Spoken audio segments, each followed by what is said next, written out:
100కు పైగా దీర్ఘకాలిక సమస్యలకు ఎటువంటి ఆపరేషన్ దుష్ప్రభావాలు లేకుండా హోమియోపతి చికిత్స.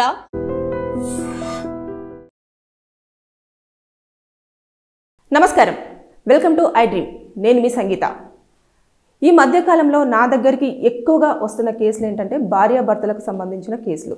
అవన్నీ కూడా ఎలా అంటే, నా భర్త వేరే అమ్మాయితో ఇల్లీగల్ అఫైర్ పెట్టుకున్నారు, నా భార్య వేరే వాళ్ళతో ఎక్కువ గంటలు మాట్లాడుతూ ఉంది, నన్ను సరిగ్గా పట్టించుకోవడం లేదు, ఎలాగైనా సరే వారి మీద కేసులు ఫైల్ చేసి పనిష్మెంట్ అయ్యేలాగా చూడండి మేడం అని చెప్పేసి చాలామంది అప్రోచ్ అవుతున్నారు. అంటే ఈ మధ్య కాలంలో మనం చూసుకుంటే ఎక్కువగా భార్యాభర్తల మధ్యలో గొడవలకు దారి తీస్తున్నది ఏంటి అంటే ఇల్లీగల్ అఫైర్స్.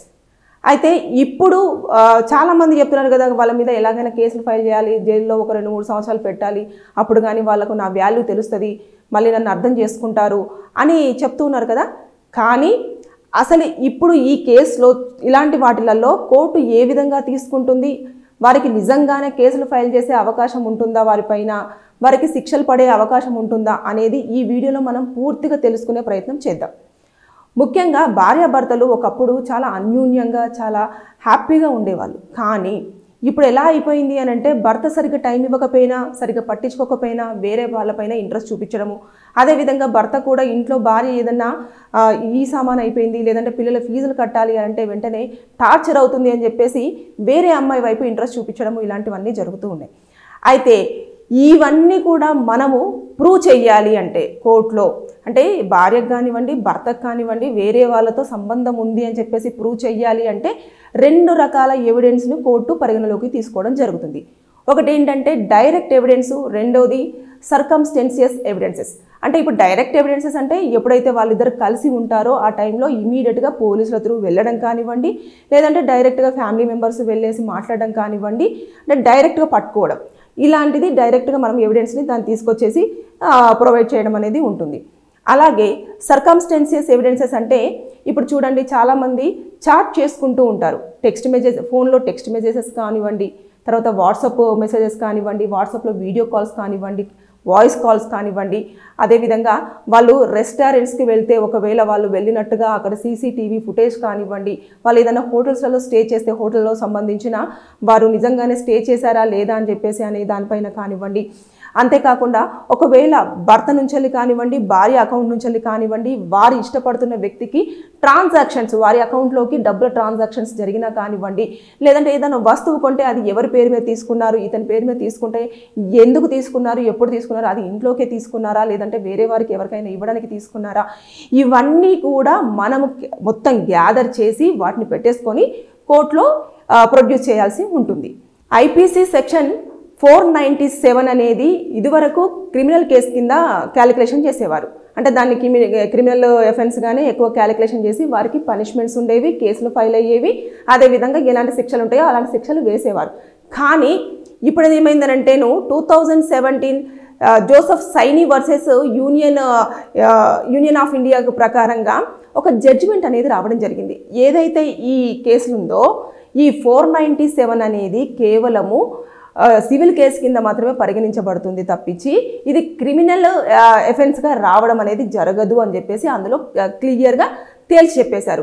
దాంతో ఏమైంది, ఇక వారి మీద ఎలాంటి కేసులు పెట్టినా కూడా అవి చెల్లుబాటు అవ్వవు. ఎందుకంటే ఇద్దరు ఇష్టపూర్వకంగా వారికి నచ్చిన లైఫ్ని లీడ్ చేయాలనుకుంటున్నారు కాబట్టి వారికి అన్ని రైట్స్ ఉన్నాయి అన్న ధోరణిలోనే ఈ కేసు అనేది, అంటే సివిల్ కేసు అంటే ఇంకా దాంట్లో ఏమీ ఉండదు. ఇప్పుడైతే మనం ఏవైతే 2 రకాల ఎవిడెన్సెస్ చెప్పామో ఆ ఎవిడెన్సెస్ను కోర్టులో ప్రొడ్యూస్ చేసిన తర్వాత వాటిని ఏదైతే డివోర్స్కి గ్రౌండ్ పాయింట్గా క్యాలిక్యులేషన్ చేయడమే జరుగుతుంది తప్పించి వారికి పనిష్మెంట్ ఇచ్చి వారిని జైల్లో పెట్టే అవకాశం అయితే లేదు.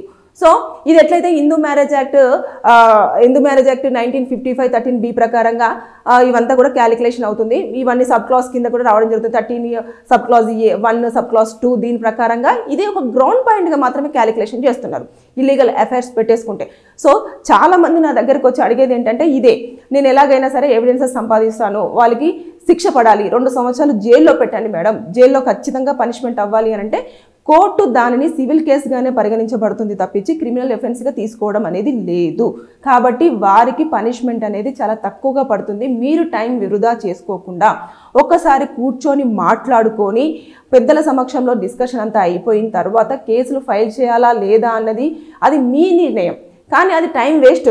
ఎందుకంటే ఆల్రెడీ కోర్టే క్లియర్గా తేల్చి చెప్పేసింది అది అసలు ఒక క్రిమినల్ కేసు కాదు, వారికి శిక్ష పడదు అని చెప్పేసి క్లియర్గా తేల్చి చెప్పిన తర్వాత మన టైం అనేది వృధా అవుతుంది. కాబట్టి మీరు కూర్చొని మాట్లాడుకొని దానిని ఇది అడల్టరీ కింద అంటే బేసిక్గా 497 అనేది అడల్టరీ కింద మనం అప్పుడు గతంలో చూపించేవారం. కానీ ఇప్పుడు ఏంటంటే వారు ఇష్టపూర్వకంగా ఇద్దరు చాలా సమ్మతంతో కలిసి ఉంటున్నారు కాబట్టి దానిని మనము తప్పు పట్టలేము అని చెప్పేసి కోర్టు స్పష్టం చేసింది. కాబట్టి వారిని ఏమీ చేయలేరు.